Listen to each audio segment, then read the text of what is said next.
terima kasih sudah menemani sampai hari ini ya. Jadi ini mungkin nanti ada penyampaian dari keluarga, berikutnya nanti ada pertanyaan, bisa nanti kita saling tanya jawab ya. Nanti mungkin ucapan terima kasih dulu dari keluarga ya. Dan bagaimana proses hari ini? Ya, pertama saya ucapin terima kasih kepada rekan-rekan media semua, tim jurnalis yang udah ikut serta bersama keluarga, menjadi penghiburan juga buat kami, bersama-sama ngumpul di rumah sampai dengan hari ini dalam proses pemakaman. Kami sangat bersyukur punya rekan-rekan media sekalian. Saya juga baca berita-berita juga pun ditulis baik-baik semua. So, saya ucapkan terima kasih dari hati yang paling dalam dari keluarga.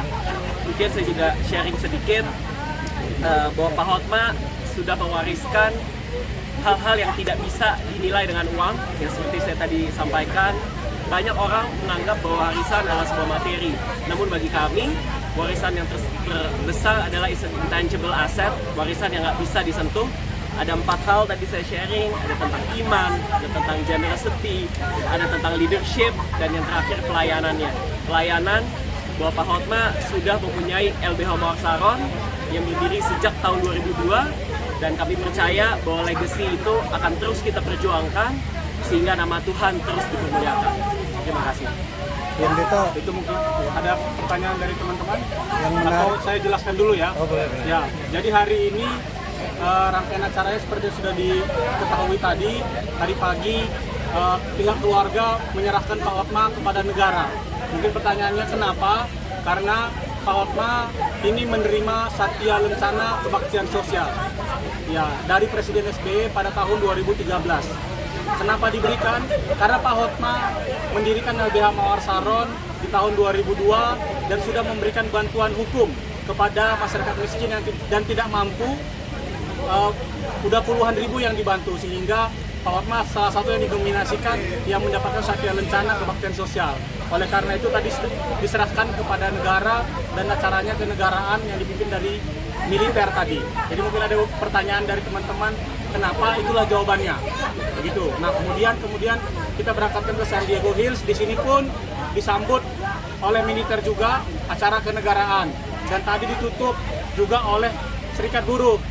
Pak Andi Gani sebagai Presiden KSPSI sudah memberikan sambutan. Kenapa? Karena Pak Hotma dalam hidupnya mendedikasikan diri membela orang yang tidak mampu. Antara lain adalah mereka karyawan-karyawan, pekerja-pekerja yang tidak mampu.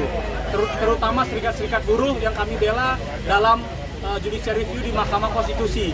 Buruh menggugat, kamilah tim kuasanya, sehingga Pak Andi Gani sebagai Presiden mengajukan penghormatan yang terakhir kepada Pak Hotma Sitompul. Dan tadi hadir 500 buruh yang disiapkan Pak Andi Gani untuk memberikan penghormatan kepada Pak Hotma Sitompul.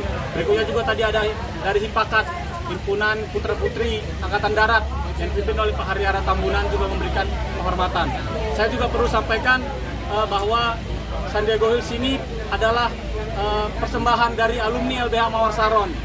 Ya, alumni LBH Mawar Saron yang menyiapkan tempat Bapak di sini, semuanya disiapkan oleh alumni LBH Mawar Saron sebagai bentuk penghormatan kepada Pak Hotma Sitompul. LBH Mawar Saron sekarang sudah memiliki ratusan alumni yang sudah menangani perkara di seluruh Indonesia. Begitu. Itu.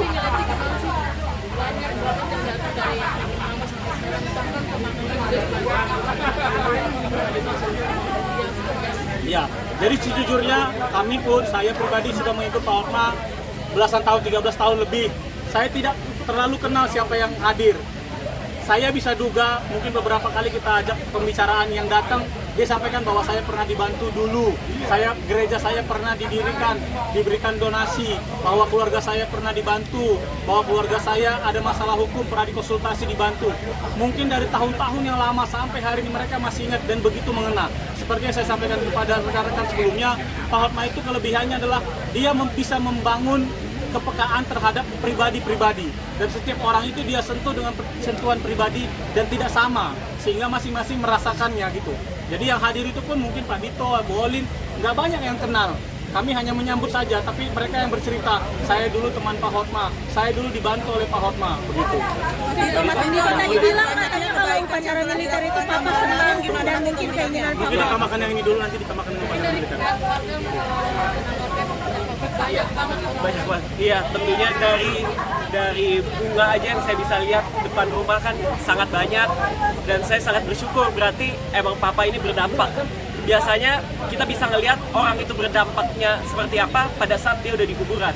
Seberapa banyak yang datang. Dan saya percaya dan saya sangat bangga punya papa seperti Pak Hotma Sitompul. Bang, tadi katanya upacara militer ini memang senangnya papa, mungkin membuat papa senang gimana? Iya, jadi dulu kebetulan Pak Hotma merupakan tim penasehat TNI Polri zaman dulu. Dan papa selalu senang kayak upacara militer seperti itu. Dan waktu itu pernah ngomong ke saya bahwa lihat deh tuh, nanti kalau papa udah meninggal pasti papa bisa dapat prosesi upacara militer karena beliau mendapatkan Satya Lencana. Dan kita bisa lihat bahwa pada hari ini mimpinya terwujud. Itu mungkin hari ini Iya. Kalau saya yang kemarin saya sudah bilang bahwa bagi kami hidup adalah Kristus dan mati adalah keuntungan. Jadi menurut saya papa sudah senang sekarang di surga, sudah bersama Tuhan Yesus Kristus. Jadi bagi kami keluarga, sekarang saatnya kami melanjutkan legacy dan warisan tersebut. Dan saya percaya bahwa kami sekeluarga pun bisa tetap mempertahankan LBH Mawar Saron sehingga banyak lagi orang dapat dibantu, banyak orang miskin dan teraniaya dapat dibantu sehingga nama Tuhan terus dipermuliakan. Iya. Mungkin bisa istri aja yang ngomong. Ada di tengah-tengah nih seperti apa nih? Jadi mungkin juga bercerita sedikit, papa itu sudah gagal ginjal dari Januari tahun lalu. Jadi banyak yang kaget tentang kepergian papa. Buat kita, keluarga terdekat, kita sudah melihat proses yang cukup panjang dari papa. Di Januari lalu papa sudah memulai treatment cuci darah. Dan di Oktober, papa sempat drop. Dari Jakarta kita terbangin ke Penang, naik pesawat SOS. Di situ papa koma 40 hari di ICU, tidak sadarkan diri. Di situ kita bergantian sama-sama keluarga untuk jagain papa. Sampai akhirnya papa diberi kesempatan kedua, dan menurut kita itu udah mujizat banget ya. Januari kita bisa bawa papa pulang kembali ke Jakarta gitu. Dan di momen itu kita spend setiap hari sama papa karena kita tinggal bersama. Jadi menurut aku 4 bulan itu sangat spesial gitu buat kita sebagai keluarga. Sampai kemarin di RSCM itu, papa itu seminggu lalu di hari Rabu masuk UGD karena infeksi paru-paru dan dirujuk ke RSCM. Sampai nafas terakhir papa, kita bisa gandeng tangan papa, satu keluarga. Begitu mama kasih kapiter, kita sempat berdoa bareng dan nyanyi sampai akhirnya papa udah. Jadi buat kita itu proses yang cukup panjang dan kita bersyukur kita punya kesempatan itu untuk spend. Bisa di satu sisi momen yang Buat aku itu seakan apa tuh suka banget bercanda sama aku. Jadi kita sering tiap pagi pasti kita sarapan bareng. Mungkin seakan papa bilang ke aku, kamu inget terus ya sama papa. Padahal tanggal ulang tahun aku 4 April, anniversary aku 11 April sama Olin, 16 ulang tahun dia. Tapi ternyata papa pilihnya pas ulang tahun Olin. sedekat apa sih? Kan jarang nih ada. Saya kenal papa udah 15 tahun dari pertama kita kenal. Tadinya saya mendesain, merenovasi rumah itu, rumah Antasari, rumah papa. Di situ kenal gitu. Sosok papa pasti semua kira kan orangnya sangat apa ya, galak, takut gitu ya. Saya kan juga bukan siapa-siapa, saya takut dia seperti pribadi yang galak. Tapi ternyata pas mengenal di dekat, papa itu sangat karismatik, bukan galak. Jadi bikin orang segan. Sampai akhirnya mengenal lebih dekat, aku bilang papa tuh sosok yang sangat baik, sangat manis, gentleman banget. Apalagi ke saya ya sebagai perempuan, sebagai menantu, papa tuh baik banget gitu. Kita sering banget, karena saya setelah kawin sama Rito tinggal di situ setahun, kita sering banget sarapan bareng, makan malam bareng, dan sampai pas saya hamil, papa tuh suka banget masakin pete telur, enak banget gitu. Dan ya momen-momen itu menurut aku nggak terlupakan sampai akhirnya kita kembali tinggal di sana bareng papa di tahun 2021 dan kita punya banyak kasih terima kasih. Tapi kan itu kalau melihat sosok Armando sendiri kan di luar papa terlihat tegas, tapi kalau terhadap keluarga seperti apa sih Pak? Ya, yang tadi saya sempat kasih tahu kan ada 4 hal. Salah satunya tadi kan kepemimpinan, leadership. Leadership papa tuh sebenarnya tegas tapi lemah lembut. kami semua nih sebagai anak-anak nggak pernah tuh yang dimarahin, kayak diomelinnya, dikasarin. Biasanya kan kalau orang Batak ada kadang main pukul lah, main tangan lah. Papa tuh nggak pernah sedikit pun, sekecil pun dari kecil saya cuma dibilangin paling, oh jangan gitu ya, kayak gitu aja.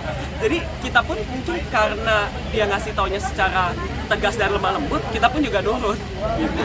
Jadi bagi kami ya, kami sangat bersyukur bisa punya papa seperti Pak Hotman.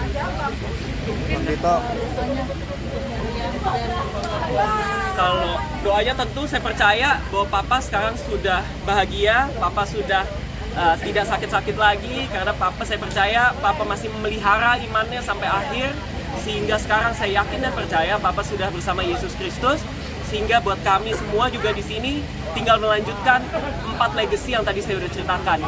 Dan saya percaya juga bahwa legacy tersebut nggak cuma buat kami, tapi bisa juga diterapkan buat rekan-rekan dan teman-teman semua. Ya mungkin ditambahkan sedikit. Jadi saya pengen menambahkan begini. Pesan terakhir dari Pak Hotma kepada kami keluarga, karena kami ikut mendampingi juga. Pesan terakhirnya adalah dia meminta maaf kepada semua orang, siapapun atau pihak-pihak tertentu yang pernah disakiti olehnya. Itu pesan terakhirnya. Jadi kami yang merawatnya sudah berapa bulan ini, dia menyampaikan itu. Siapapun dia meminta maaf. Terus kemudian yang kedua, kami mengucapkan terima kasih kepada negara yang telah memberikan penghargaan setinggi-tingginya kepada Pak Hotma. Saya pikir mungkin advokat atau pengacara, yang pertama Bang Anan Buyung, yang kedua adalah Pak Hotma Sitompul. Karena Pak Hotma Sitompul ini adalah murid dari Anan Buyung Nasution yang mendapatkan penghargaan dari negara. Kami mengucapkan terima kasih kepada negara karena memberikan penghargaan setinggi-tingginya kepada keluarga Sitompul. Itu saja mungkin dari kami. Terima kasih teman-teman rekan media. Oke. Buat anak saya berarti, saya percaya anak-anak saya pun dapat tumbuh dan besar sehingga bisa mengikuti jejak opungnya, dan saya percaya bahwa 4 warisan tersebut adalah hal yang paling berharga yang ditinggalkan buat kami. Menjelaskan sama cucu nanti gimana? Sama anak, menjelaskan ke anak gimana nanti? Menjelaskan ke anak yang menurut saya paling gampang untuk menjelaskan ke anak bukan dari ucapan tapi dari perbuatan. Karena kita menjalankannya sebagai contoh, kita harus melakukannya. Kalau enggak, kita nggak walk the talk aja. Jadi satu-satu cara untuk melanjutkan warisan tersebut adalah melakukannya. Bapak meninggalkan berapa anak dan berapa cucu? Kalau cucu ada 4, dari saya ada 2 laki-laki perempuan, dari kakak saya perempuan-perempuan. Kita berdua, 2 bersaudara. Demikian ya teman-teman ya. Terima kasih ya. Terima kasih.